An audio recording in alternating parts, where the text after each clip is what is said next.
God bless America. Hello, everybody. I am the Talk Radio Protege. This is the Protege program. Thank you for joining me.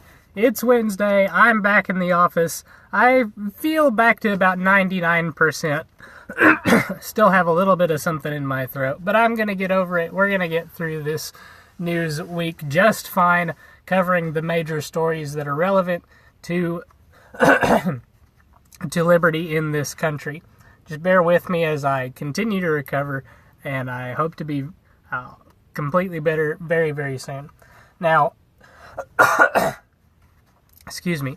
The first thing to talk about is breaking news. There's an active shooter at a Florida high school.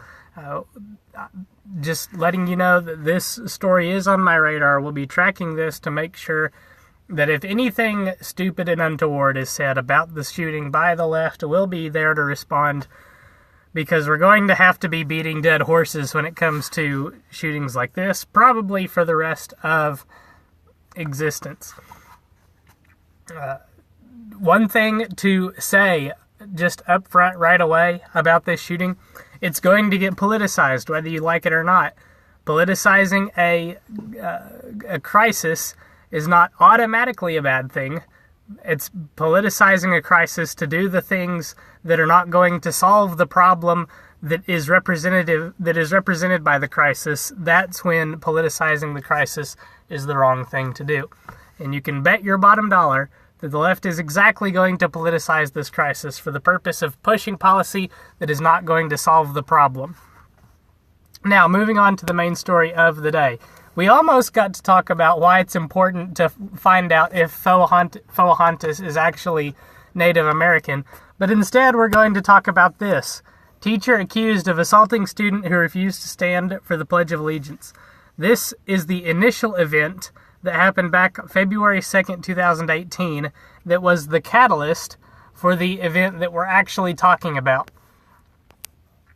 Now, this individual, where's her name? It's Miss Smith. Karen Smith was accused of assaulting a student for refusing to stand for the Pledge of Allegiance. Now, Karen Smith is a physical education teacher at a middle school. So maybe she does have the strength to assault a middle school student. You know, this is an adult woman. Middle school students range from, 8 to 12? Or is it 10 to 12? I'm not 100% sure. There was no middle school when I was going to elementary and high school. The school's principal sent a letter home to parents Thursday notifying them there had been an incident involving Miss Smith. This sounds very dramatic, like something very terrible had happened. As the headline says, teacher accused of assaulting student. Now, when you hear the word assault, what do you think of? Now, when I hear assault, I think of someone attacking someone else with physical force with intent to harm the individual. So the connotation of assault leaves you thinking that this woman, Karen Smith, beat up with the intent of harming a middle school student for refusing to stand for the Pledge of Allegiance. And there's no other details about the alleged assault given in this letter, in this column. The principal said he couldn't share information. He didn't tell us, he doesn't say what happened between Miss Smith and the student. The Lafayette Police Department couldn't say what happened in the incident. A parent waiting to pick up her child said that Miss Smith was strict. Two other parents who spoke to the local CBS branch said that they believe the story had been blown out of proportion. And it has been blown out of proportion. I can tell you that much right now. The school is working closely with the Lafayette Police Department. The headline from today's story from the same CBS Denver website: teacher charged with child abuse, allegedly forced boy to stand for the Pledge of Allegiance. Now, this gives us more context into what happened. Just the headline, that it was a boy who was forced to stand for the Pledge of Allegiance. I don't know a lot about Miss Smith, but I guarantee you that this woman did not cause lasting physical injury to any middle school boy. I promise you that. Border Valley School District teacher now faces child abuse and assault charges for allegedly forcing a child to stand for the Pledge of Allegiance. What is the incident? We're told that she allegedly forced him to stand for the Pledge of Allegiance, but we're not told what the incident was. We're not given any information about the boy, except that he was allegedly not standing for the Pledge of Allegiance. Police say on February 1st, Smith grabbed the boy by his jacket, lifting him to his feet, and took him out of class. Does that sound like assault to you? I tell you, I didn't know some of the legal defining characteristics about assault and battery. But apparently, placing your hand on a person is legally battery. Assault, I'm not 100% sure what the law would say in Colorado, but the connotation behind the word assault means that you are, attacking someone with intent to injure them. Lifting someone up by an article of clothing so that they may stand on their feet is not assault, because you're not doing it to harm someone. Remember, oh gosh, this is brilliant. Do you remember the gorilla from way back? The gorilla that the child fell into the gorilla enclosure, into the river, and the gorilla grabbed the boy by his underpants and appeared to hoist the boy to his feet before charging off across the river, dragging the boy behind him by his underpants. And everybody fawned over the gorilla and said, "Why did we have to shoot the gorilla? He was just trying to help the boy to his feet and to clean him up, get him out of the water." I know that was an awful woman voice, but everyone fawned over the gorilla, and nobody understood why we had to shoot the gorilla, because he was lifting the boy up out of the water by his trousers. He was helping the boy to his feet. Obviously, that is not assault. Everybody knows lifting someone to their feet is not assault. So I can already tell you, a jury of their peers of Miss Smith's peers is not going to convict her of assault. By the same token, lifting a boy to his feet is not child abuse. Taken out of context, the scene of the gorilla grabbing the boy by his underpants and lifting him to his feet made the gorilla seem very caring. Now, when the gorilla tore off down the river, dragging the boy through the water, potentially injuring him, potentially drowning him, everybody could tell that was dangerous. But when the gorilla lifted the boy to his feet, nobody was saying, "Oh, the gorilla's abusing the child!" No, the gorilla was obviously trying to help the child. The gorilla didn't deserve to be shot. He was helping the boy. He was helping the child. Where is your mother? It wasn't the gorilla's fault. It was the mother's fault. No. But a woman lifts a boy to his feet for the Pledge of Allegiance, and OMG, guys, it's child abuse! Now, in case you were wondering, Angevine Middle School, which is the school we're talking about, is in fact located in the United States of America, where it is not only appropriate, but it is very patriotic. It is, in general, considered the correct thing to do, to stand for the Pledge of Allegiance, to say the Pledge of Allegiance in the first place. And we don't have any information about this child whatsoever. If this child was a DACA participant, I would be fine for him not standing for the Pledge of Allegiance, because this is not his country. He doesn't belong here. He needs to be deported. He's illegally immigrated here. There's no reason for him to say the Pledge of Allegiance. I suppose if he's trying to make the case that he wants to stay in the United States of America, he would stand and say the Pledge of Allegiance. He's obviously trying to not make that case, so it wouldn't surprise me in the slightest if it was a DACA participant. But that's beside the point. You're in America. You're in an American school. American tax dollars are paying for you to be at this school. You can excuse me if I expect you to stand for the Pledge of Allegiance. And also, this might be a short video today, but I don't care. I'm just as passionate about this as if I spend 10 minutes or 30. That the recall... That's not... Think about this. We're living in the Twilight Zone. The words Twilight Zone are going to be in the title of this video. You're living in the Twilight Zone when it's considered child abuse to force a child to stand for the Pledge of Allegiance. In that same world, it is not considered child abuse to mutilate a child's genitalia and chemically castrate that child for the sake of one single instance of that child saying, "I'm not comfortable in this body today." What kind of backwards, upside down, left is right, black is white, right is wrong world are we living in when it's child abuse to say, "Please stand for the Pledge of Allegiance, and if you do not stand, I'm going to make you stand"? But it's not child abuse to say, "Well, gee, Tommy, if you feel like calling yourself Jenny today, fine, let's chop your wiener off and pump you full of estrogen." Now, on a final note, I decided I have one more thing to say about this. It just popped into my head.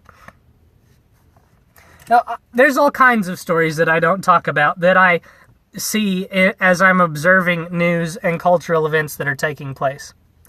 And normally, if there's something that every other YouTuber is talking about, I'm going to not talk about it because my video is just white noise. And, I have 14 subscribers. What am I going to do with a video that 37 other people are talking about?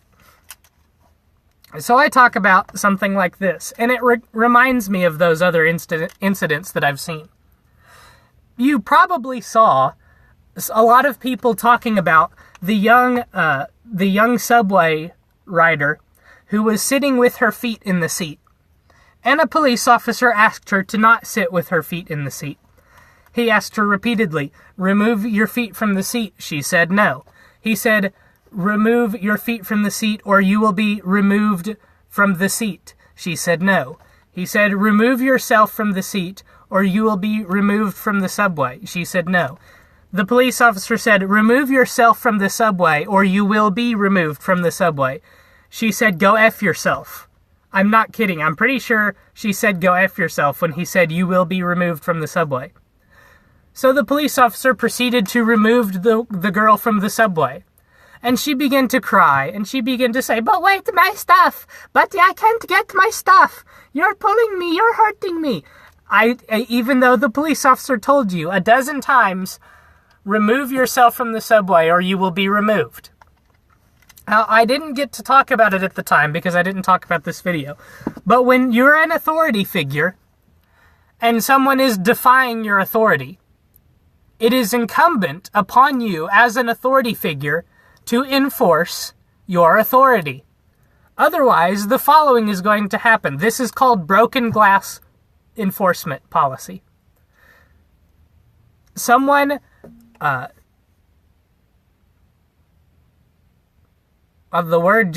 someone defies your authority brazenly to your face. "Sir, would you please step out of the vehicle?" "No, I'm not going to step out of the vehicle, and you're a pig, sexist, cop, racist person that I'm not going to step out of the vehicle for." "All right, sir, I've asked you to step from the vehicle. I am a cop. I am an authority figure in your community. I have asked you to step from the vehicle, and you have not stepped from the vehicle. Do you now realize that it will look bad upon me and all of my fellow cops if you do not step from the vehicle as I have asked you?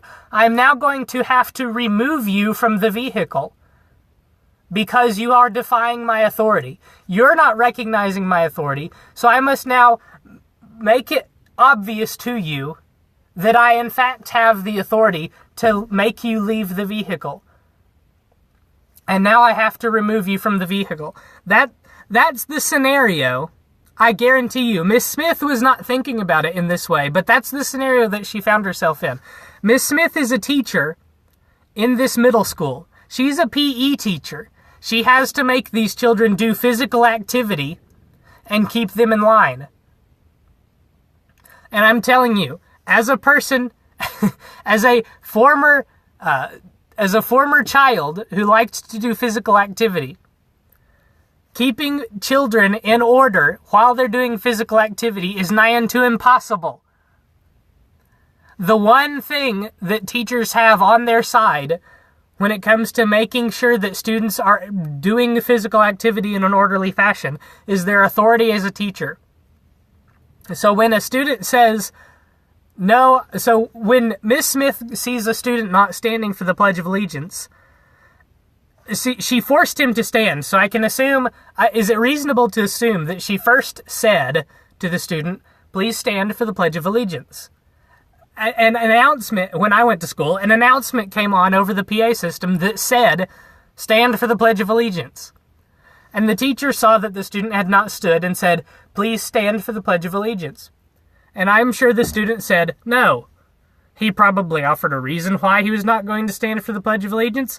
But the teacher's authority has been defied in front of her, in front of most likely a gymnasium full of students.